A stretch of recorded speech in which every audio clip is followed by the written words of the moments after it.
SSC previous year question ఇది. Cot theta is equal to 24/7 అయితే sine square theta. Cot theta అంటే మనకు formula ఏంటండి? Adjacent side to theta by opposite side to theta. ఒక right angle triangle draw చేసుకున్నాను. థీటాకి adjacent side అంటే ఇది. సో 24 తీసుకోండి డైరెక్ట్గా, అండ్ ఆపోజిట్ సైడ్ 7. సో ఇప్పుడు పైథాగరస్ థియరం యూజ్ చేసి దీని వాల్యూ ఎంత అనేది ఫైండ్ అవుట్ చేద్దాము.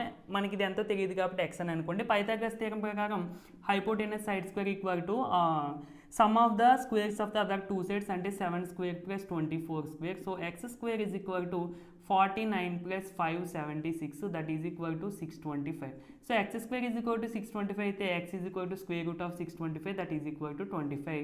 So 25 means this is the hypotenuse. So sin square theta, that is equal to opposite side to theta by hypotenuse side. Square ఉంది కాబట్టి square చేసేయండి.